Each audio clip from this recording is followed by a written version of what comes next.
الحمد للہ رب العالمین والصلاة والسلام علی سید الانبیاء والمرسلین اما بعد فاعوذ باللہ من الشیطان الرجیم بسم اللہ الرحمن الرحیم۔ آج ہم بات کریں گے دعا کے بارے میں۔ رب تعالیٰ قرآن میں ارشاد فرماتا ہے ادعونی استجب لکم، مجھ سے مانگو میں تمہاری پکار سنوں گا۔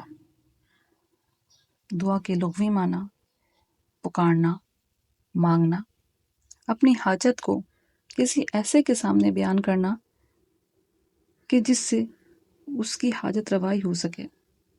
اصطلاحی اعتبار سے دعا اللہ کے سامنے اپنی عاجز و انکساری بیان کرنا اور گڑ گڑانے کا نام ہے۔ اللہ تعالیٰ کی حمد و ثنا بیان کرنا اور اللہ کو والی کل تسلیم کرنا اور اپنی تمام حاجتیں اس کے سامنے بیان کر دینا ہے کہ جس طرح ایک بچہ اپنے ماں کے سامنے اپنی تمام حاجت، اپنی تمام ضرورت اس امید پر بیان کرتا ہے کہ اس کی ماں اس کو تمام کچھ ہی عطا فرما دے گی۔ تو اس سے کہیں زیادہ بڑھ کر رب تعالیٰ کے سامنے اپنی تمام حاجتوں کو پیش کرنے کا نام دعا ہے۔ عربی کا ایک مشہور مقولہ ہے تمسکا بالدعاء انکا لا تعرف علاجا غیرہ۔ ترجمہ، دعا کے ساتھ ایسا جڑ جاؤ کہ گویا اس کے علاوہ کوئی علاج تم جانتے ہی نہیں ہو۔ یعنی دعا مومن کا ہتھیار ہے، اور یہ حدیث سے ثابت ہے کہ رسول کریم صلی اللہ علیہ وآلہ وسلم نے ارشاد فرمایا کہ رب تعالیٰ کو پکارو، بے شک وہ تمہاری پکار سنے گا۔ رسول اللہ کی یہ سنت مبارکہ رہی ہے کہ ہر غزوے یا ہر معرکے سے پہلے آپ ایک لمبا سجدہ فرماتے اور اب تعالیٰ سے مسلسل دعا فرماتے۔ حدیث مبارکہ میں رسول کریم سرور کونین صلی اللہ علیہ وآلہ وسلم نے ارشاد فرمایا الدعاء مخ العبادہ، یعنی دعا عبادت کا مغز ہے۔ اب اندازہ لگائیے اس حدیث مبارکہ سے کہ جس طرح ایک جسم کو، ایک جیتے جاگتے انسان کو، ایک جاندار کو ایک دماغ کی ضرورت ہوتی ہے۔ ایک برین، ایک مغز، ایک دماغ اس کے تمام ہی صلاحیتوں کو کنٹرول کرتا ہے۔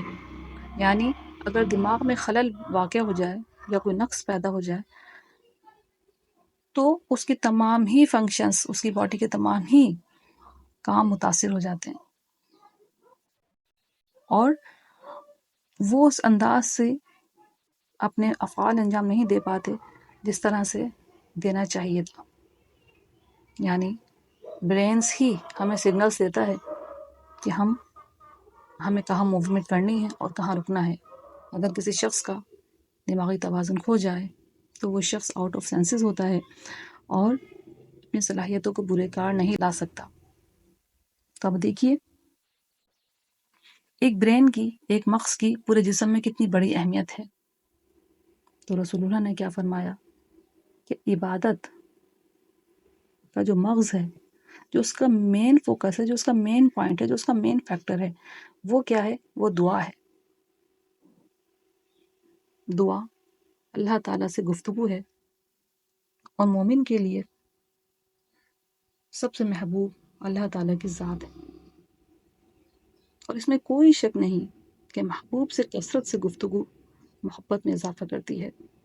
اگر آپ چاہتے ہیں کہ رب تعالیٰ کے ساتھ آپ کی محبت میں اضافہ ہو، آپ کی قربت میں اضافہ ہو، رب تعالیٰ کی نظر کرم آپ پر بہت زیادہ ہو، اس کی نظر رحمت آپ پہ بہت زیادہ ہو، تو آپ زیادہ سے زیادہ دعا کیا کیجیے۔ دعا اللہ اور بندے کا ایک تعلق ہے جو رب تعالیٰ نے خود بیان فرمایا ہے قرآن مجید میں۔ اللہ تعالیٰ دعا مانگنے والے سے بہت زیادہ قریب ہوتا ہے۔ ہمیں چاہیے کہ ہم دعا مانگ کر اپنے رب سے گفتگو کریں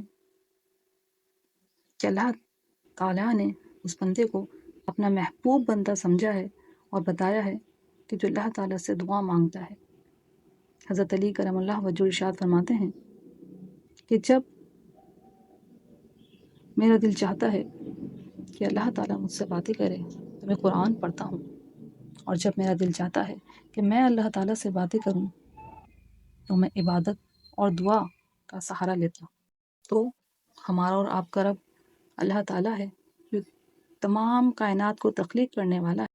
گفتگو کرنے میں دیر نہ کیجیے، قرآن کھولیں، قرآن کو سمجھیں اور اللہ تعالیٰ سے گفتگو کیجیے۔ جیسے جیسے ہم اس سینس کے ساتھ آگے بڑھیں گے اور اس چاہت، اس محبت کے ساتھ آگے بڑھیں گے کہ اللہ تعالیٰ ہمیں دیکھ رہا ہے، ہمیں جان رہا ہے، ہمیں پہچانتا ہے، اور ہم اس کے کلام سے اس سے بات کرنے کا سہارا لیں گے اور اس سے اپنے دل کی تمام باتیں کہہ دیں گے، وہ تمام باتیں جو ہم کسی اور سے نہیں کہہ سکتے۔ یقین کیجیے، رب تعالیٰ سے کہہ کر دیکھیے، آپ کو اتنا قلبی سکون میسر آئے گا، آپ کی سوچ سے کہیں زیادہ آپ کو سکون و اطمینان حاصل ہو۔ اللہ تعالیٰ سے دعا ہے کہ اللہ پاک ہمیں خود سے جوڑ لے، اللہ تعالیٰ ہمیں توفیق دے کہ ہم اس کے سامنے اس کی حمد و ثنا بیان کریں اور اسے وہ تمام کچھ کہیں کہ وہ جانتا تو ہے لیکن چاہتا ہے کہ اس کا بندہ اس کے سامنے عاجزی و انکساری سے مانگے۔